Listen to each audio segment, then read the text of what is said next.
I came, I think, in the summer of '68, which was the first year that I was a postdoctoral student at Wisconsin, where I met Mike Simmons, who also has been here. And of course, Randy was the person who hired me as a postdoc at Wisconsin, and Randy, being very interested in the center, brought the both of us out there that year. I think Mike will correct that if that's not right in his interview. So '68, we remember things like the sheep going through town and so forth. So I guess that's the early days by definition, the sheep. There was also the question of paving Independence Pass. I think that was the last year, if I'm not mistaken, that the pass was not paved. It was a bit more of an adventure getting here, but looking back on the cars we drove, it was always an adventure to get here. The first thing we saw when we came here, or the first thing I saw when I came here was, wow, these guys are doing real science. It was very, very impressive to a young postdoc. We had our professors for our degrees and so forth, and that was just sort of a different category of life. Now, all of a sudden, we were in the maelstrom, in the most exciting place that you could be. Well, looking back, I'm not sure that early it was the most exciting place, but it certainly felt that way to me. And I was just thrilled to be here. And I think at that point, probably determined to keep coming back. I had no idea whether that was going to happen or not. It meant that I was going to have a career, a real career as a physicist and so forth.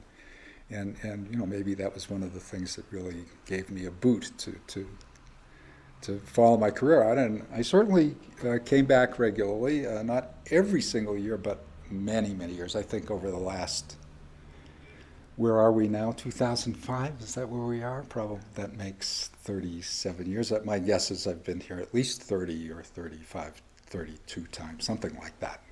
The occasional miss for sabbaticals.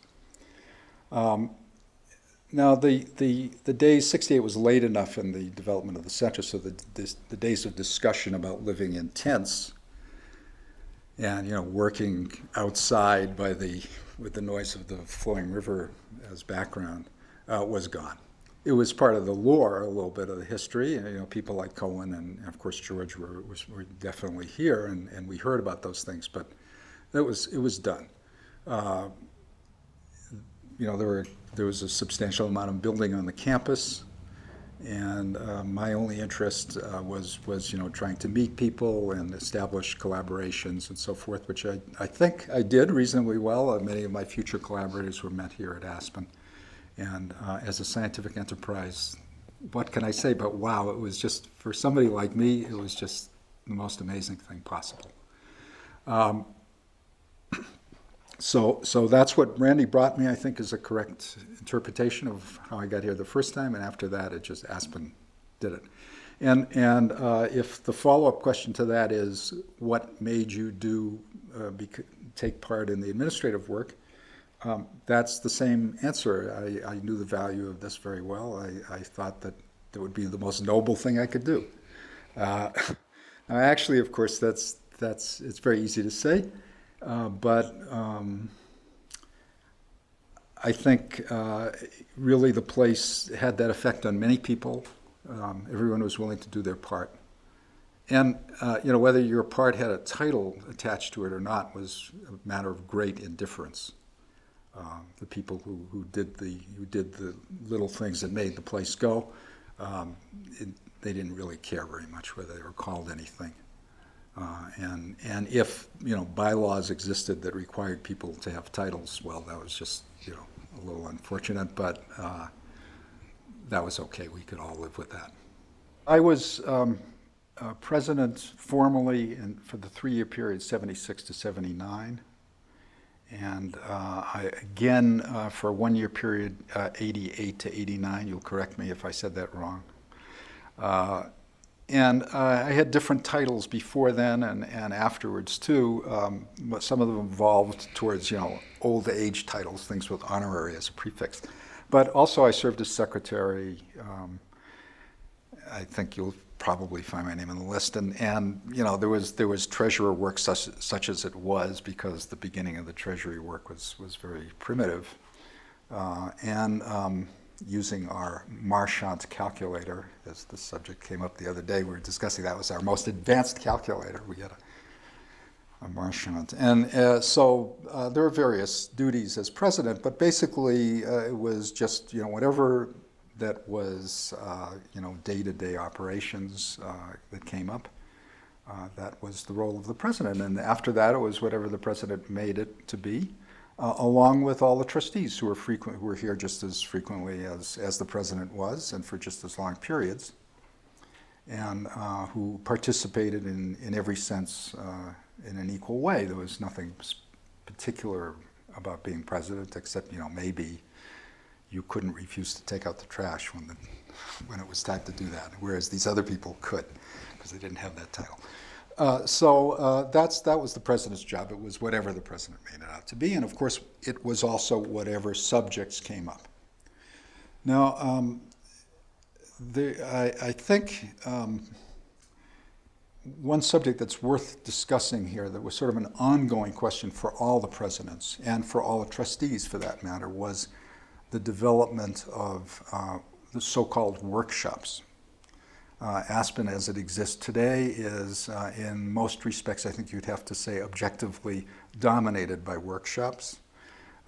There's always something going on in the meeting. There's always meetings taking place on the patio of these coherent groups, which are formally structured. They're part of the proposal to the National Science Foundation.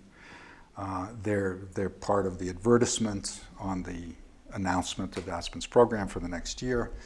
And truth to say, they're also, you have to show some interest if you're starting out in physics and you want to come to Aspen. You probably have to show some interest in workshop behavior and participation in workshops.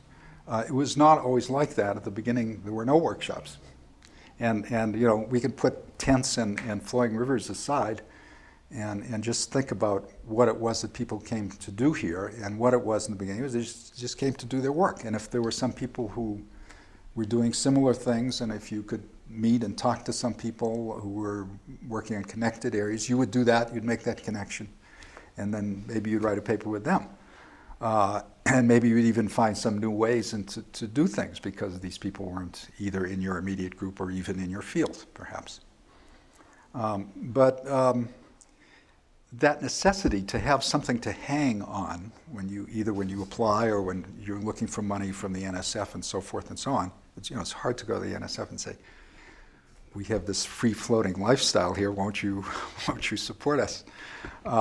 Anyway, that led to the evolution of workshops. At first, I think they were really more like working groups and very, very informal, but they gradually developed more and more formally. And I think a large part of my presidency and any president up to, I think perhaps, well, even up to today, because that tension still exists, is this tension between people who wanted to have workshops. They thought this was the best way to get good science done here. And I mean, there's an argument for that. I'm not denying that, for sure. And people who felt that it was more important to just keep the free spirit of the place alive, and people came here because they just wanted to work and hang the workshops. So there was a continuous tension in the center about this question of workshops. And it was always, you would hear phrases over and over again, no more than one workshop at a time. And then it became no less than one, and then it would become no more than two, and then it would be no less than two, and so forth. And over 30 years, 35 years, the workshops have certainly won out, but I think probably the tension that was there, the constant pushing and pulling, was a very healthy thing, and otherwise there wouldn't be anybody at all here who was not formally part of the workshops, and the structure of the administration of the place would be quite different, I'm convinced. So that's a background for at least one of the periods when I was president, which I think existed for every president, and every trustee, really. That was not really a presidential issue, but it was certainly something that everyone spent a lot of time talking about. Behind that was, I've sort of implied, a tension from the NSF, which really asked us to produce these.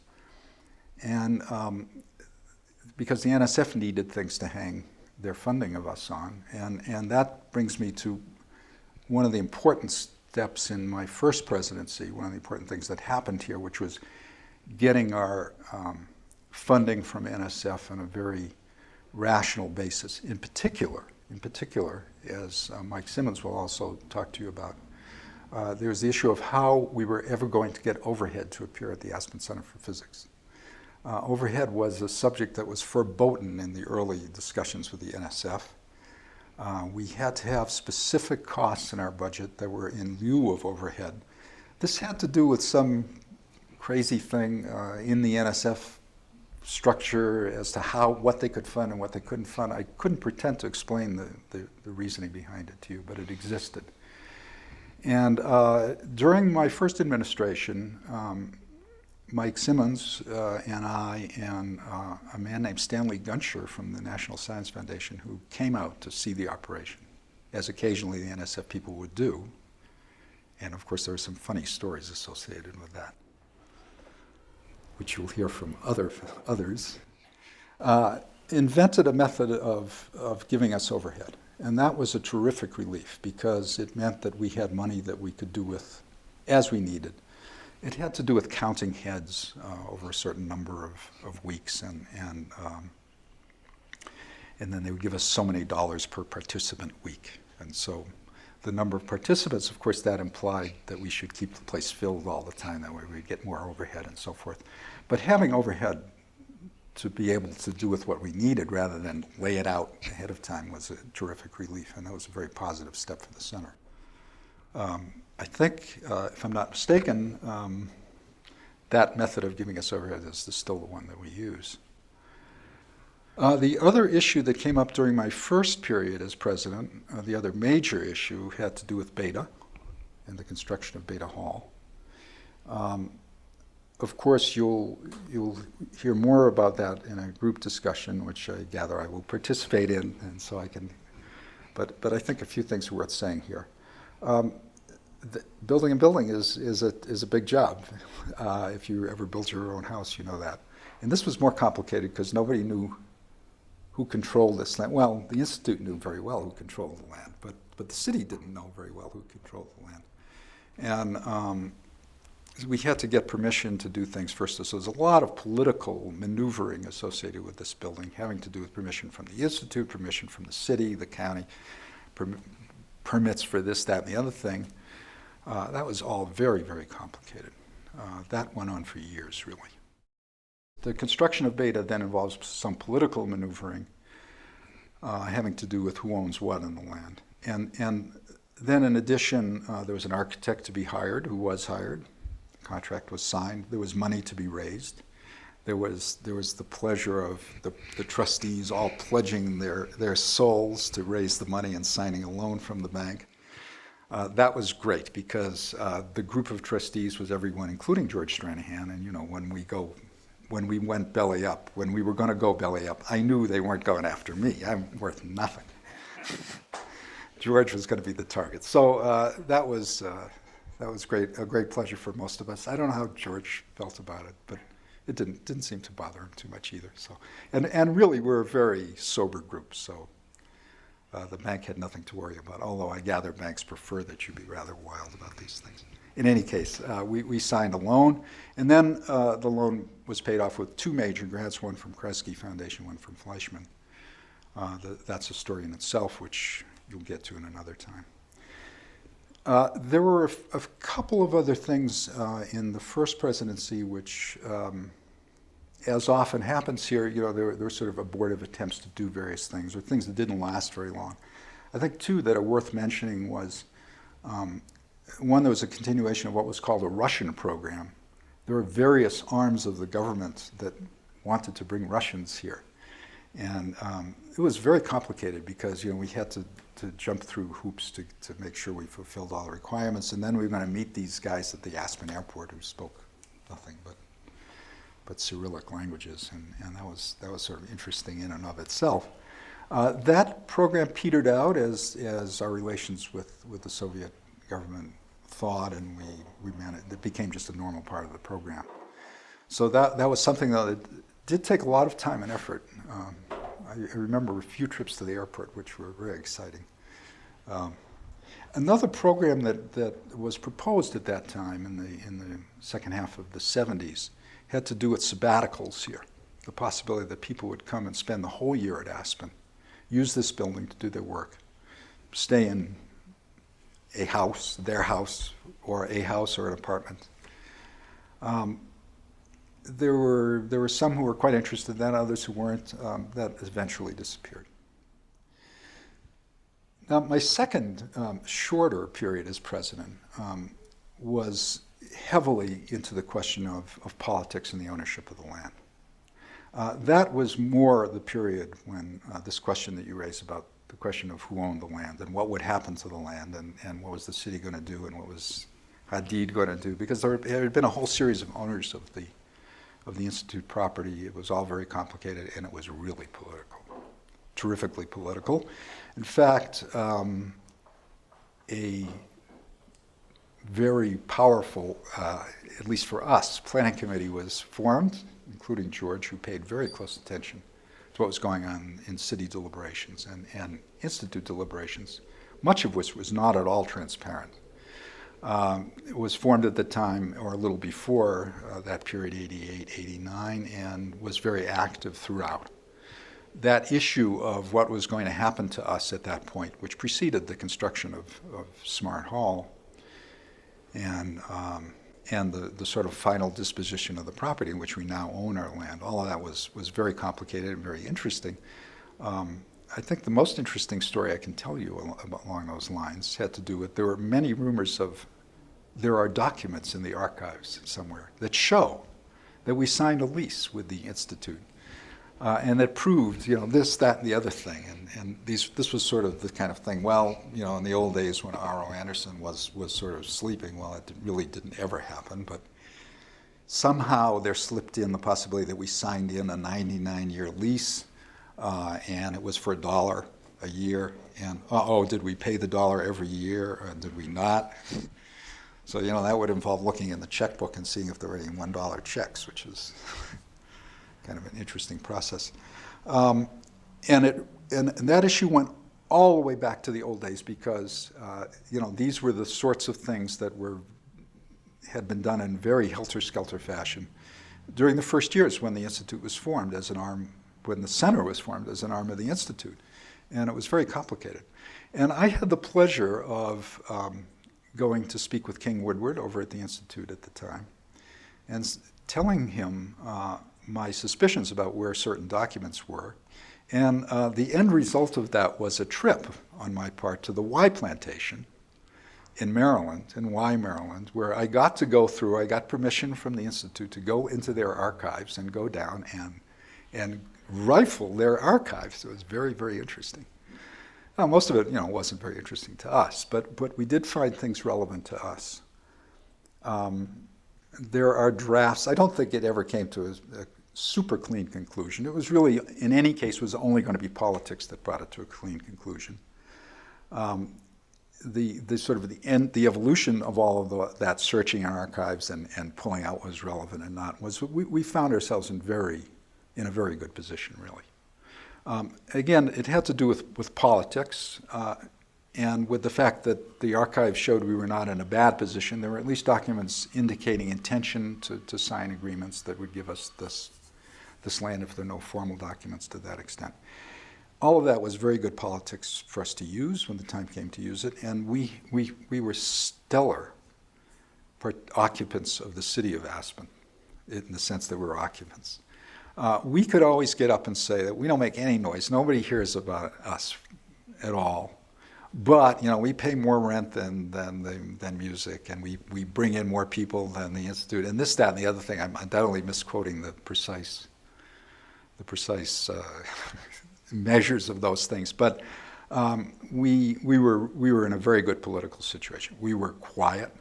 We brought cash into Aspen. All we wanted out here was quiet, which of course was a good part of the people in Aspen who were terribly worried about what could happen here on the campus, wanted quiet too.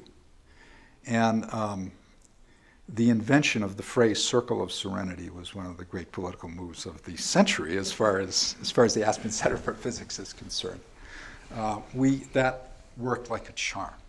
And we would come into meetings and we would have maps, and there'd be these big circles drawn on the maps around our property, and that was our circle of serenity. And by God, there couldn't be any music people making any noise. There couldn't be any institute people making any noise. There couldn't be any further anything making noise. There was discussion of bringing over other participants. All of that eventually disappeared. The consortium is another whole story, which you'll probably get into more interviews. But I think we ended up in a very good political position. And I think, with the exception of a couple of houses, including one that is unfortunately a little close to our campus right now on the horse track behind us, I think on the whole, the end result of this development in our current position is very, very satisfactory. We began with the idea that lawyers, who needs lawyers? That's the old days. And by the time the issue of consortiums and so forth had come about, we had plenty of lawyers, or lawyerly help, I should say. We only had one lawyer, but we had plenty of serious legal help. We had plenty of we had become serious from a financial point of view as well, and in the sense that we knew what an audit meant. I don't think anybody had a clue as to what an audit meant in the early days, but by this time we know. And by the time the development of the Institute question came up, we knew very well what that meant. So we had a lot of legal help as well. So when documents changed hands, this was no longer an entirely casual affair. Do you remember the year in which it all was resolved? This is an issue that we're discussing. I don't know that it was all resolved at one point, but by the time 1990 came around, and we were, very seriously into raising money for Smart Hall and so forth, I think things had been pretty much settled. There were still issues as to how long it was going to take to build the 8 permitted lots in the horse track and so forth, or 9 or 7, whatever the number is.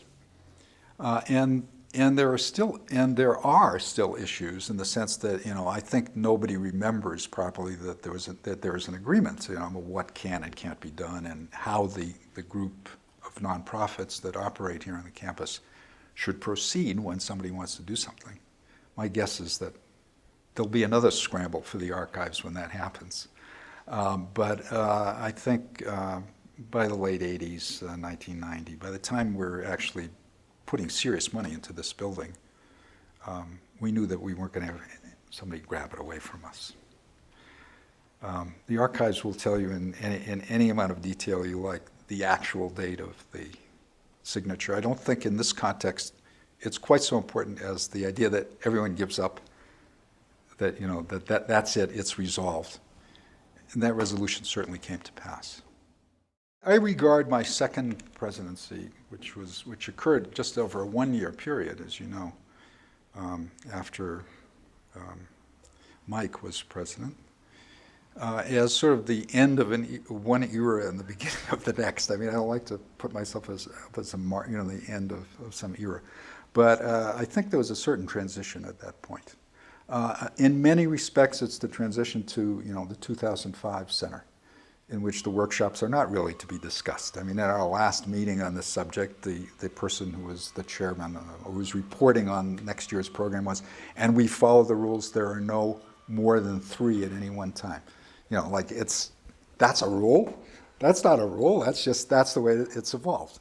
And I think, the construction of SMART sort of brought the center into a different age, and I think that age, which is a money-raising age in some respects, our finances are completely different now than they were in the old days, in the 70s, certainly.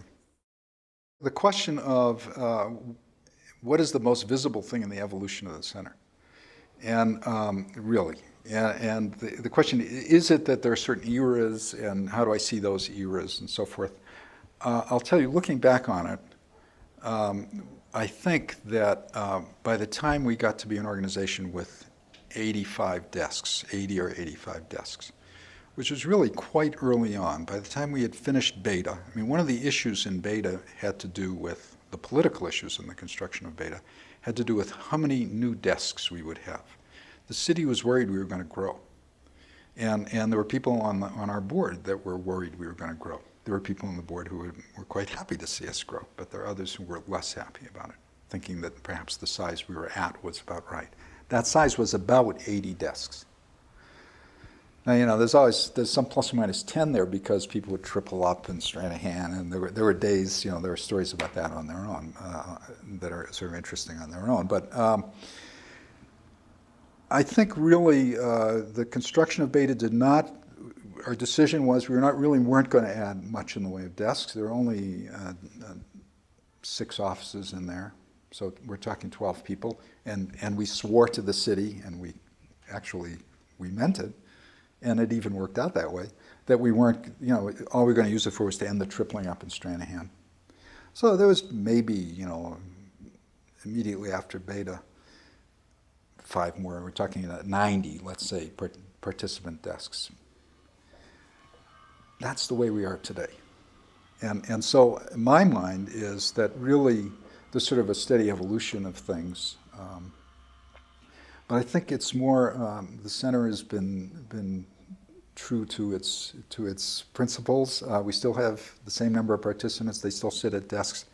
Too many of them, you know, type on their computers now as opposed to scribbling on the blackboard, which is more the latter being more of a social activity than the former. But I think the spirit of the place is more like what it was than unlike what it was.